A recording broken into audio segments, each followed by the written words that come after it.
안녕하십니까. 이어서 경남 뉴스입니다. 홍준표 지사의 주민 소환 투표를 요청하는 서명 용지가 어제 경남 선관위에 접수됐습니다.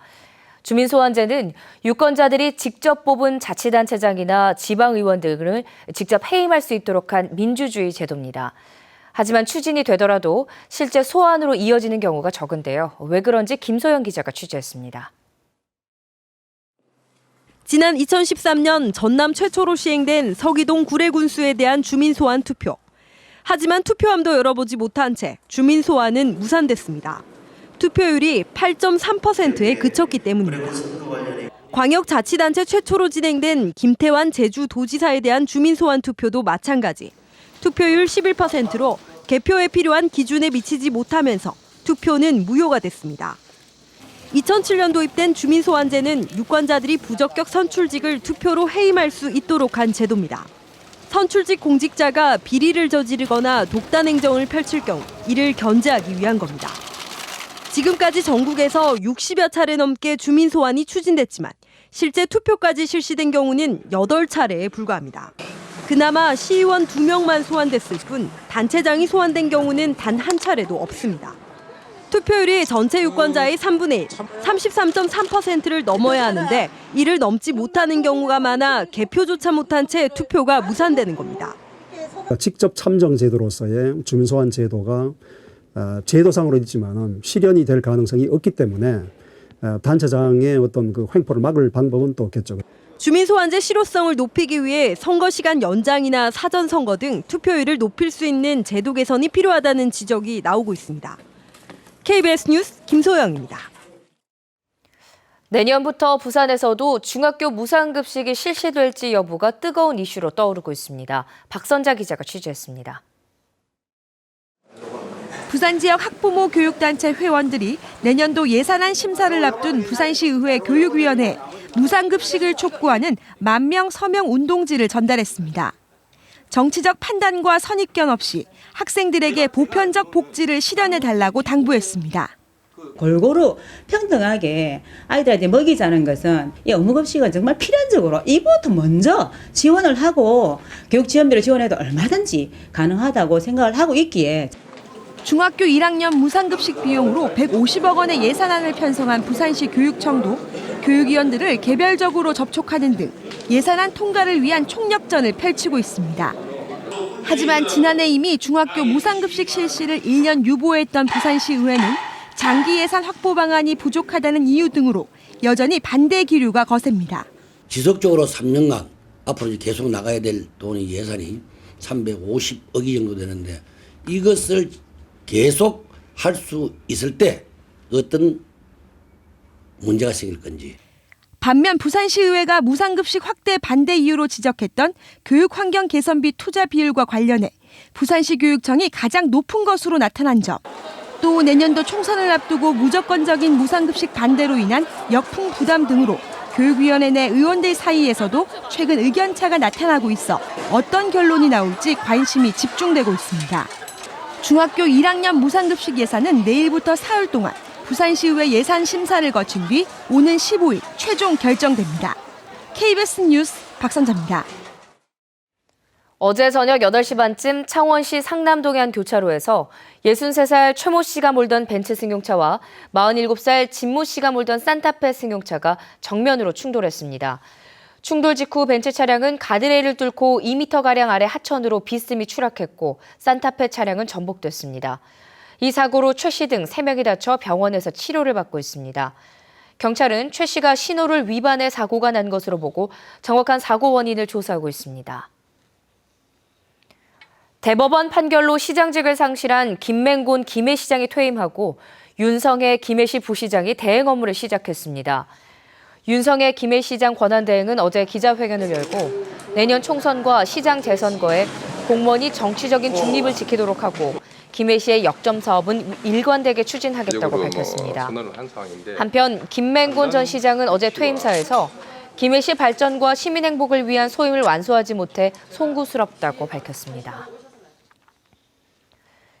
창원 39사단 자리에 민자 사업자가 6천 가구가 넘는 대규모 아파트 단지를 건설합니다. 과거 군부대가 들어서면서 헐값에 강제로 땅을 넘겨야 했던 원주민들 크게 억울해하고 있습니다. 오종우 기자입니다. 지난 6월 함안으로 이전한 39사단. 창원에 있을 때보다 4배나 넓어졌습니다. 사단급 규모로는 유일하게 부대 안에 나인홀 골프장까지 갖추고 있습니다. 복지시설, 장병들 체력 단련 이런 개념으로 이제 같이 협의를 해서 다 국방부 승인을 받아서 그렇게 시작하게 된 겁니다. 이전한 터에 아파트를 짓고자 하는 민자 사업자와 이전을 희망하는 창원시 사이에서 39사단은 한 푼도 안 들이고 최신 시설로 확장 이전한 겁니다.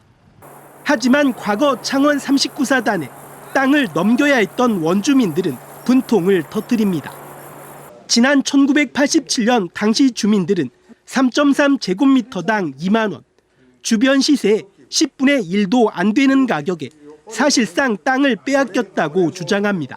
근총탄 군인들 나와가지고 도장 국방부에서 하는 일이 이래 민간인들이 협조 안 하느냐 이래서 공갈도 치고 자기들 마음대로 그래 보상하고 또 감정하고 이래가지고 돈만 받아가라. 30년 가까이 지난 뒤 헐값에 넘긴 땅에는 민자 사업자들이 40층이 넘는 초고층 아파트를 짓습니다. 시하고 사단하고 협의해서 다 처리가 된 것 같는데 이거는 우리로서는 엄청난 지금 참 피로 토할 정도로 참 억울합니다. 군부대에 사실상 강제로 빼앗기다시피 한 땅이 이제는 민자 사업자의 돈벌이 수단이 될 처지에 원주민들은 씁쓸해하고 있습니다. KBS 뉴스 오종우입니다.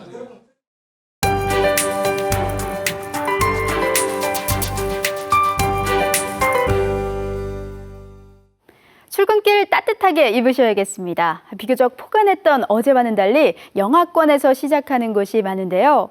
그만큼 일교차가 크게 벌어지겠습니다. 낮 기온은 13도 선까지 오르겠습니다. 기상청이 전망한 12월 날씨 예보를 보면 기온은 예년과 비슷하겠고 강수량은 조금 더 많을 것으로 예상합니다. 또 두 개의 고기압이 충돌하면서 기온 변화도 클 것으로 내다보고 있습니다. 오늘은 동해상에 위치한 고기압의 가장자리에 들겠습니다.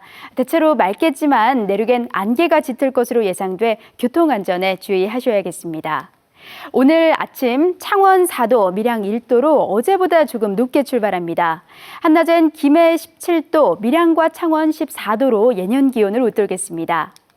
서부 지역도 아침, 저녁으론 겨울 추위가 이어지겠고 낮 동안 포근하겠습니다. 진주 영하 1도로 시작해 한낮엔 합천 14도, 산청 13도로 예상됩니다. 바다의 물결은 동해 남부 먼바다에서 최고 2m로 일겠습니다. 내일까지는 낮 동안 대체로 포근합니다. 14도 선까지 오르겠고 수요일과 목요일 눈비가 지나면서 기온은 점차 내려가겠습니다. 기상정보였습니다. 함양군이 오는 2022년까지 항로화와 웰빙 체험이 가능한 대규모 주겸 특화 농공단지를 조성할 계획입니다. 사천시가 오는 11일까지 2016년도 상반기 공공근로사업 참여자를 모집합니다. 고성군이 멧돼지, 고라니 등 유해 야생동물로 인한 농작물 피해를 예방하기 위해 내년 1월까지 유해 야생동물 기동 포획단을 운영합니다. 의령군이 폭설 등 동절기 재난재해를 대비해 내년 2월까지 24시간 재난상황실을 운영합니다. 대우조선해양이 저가수주 방지와 성과상여금 체계 개선 등 경영 정상화를 위한 과제를 선정했습니다. 대우조선해양은 어제 옥포조선소에서 임직원과 협력사 등 1,700명이 참석한 가운데 경영 정상화 토론회 보고회를 열고 7대 과제와 36개 실천 과제를 발표했습니다. 7대 과제와 36개 실천 과제에는 저가 수주 방지와 현실성 있는 생산 계획, 성과 상여금 등 급여 체계 개선 등의 내용이 담겼습니다. 경남 지역에서 노령연금 수급자가 받는 돈이 전국 평균을 밑도는 것으로 나타났습니다. 국민연금공단이 발표한 통계를 보면 지난 8월 기준 경남의 노령연금 월평균 수령액은 33만 7천 원으로 전국 평균 34만 6천 원보다 9천 원 적은 것으로 조사됐습니다. 월 평균 수령액이 가장 많은 곳은 울산 47만 9천 원으로 경남보다 14만 원이 많았고 전남이 27만 원으로 가장 적었습니다. KBS 뉴스를 마칩니다. 고맙습니다.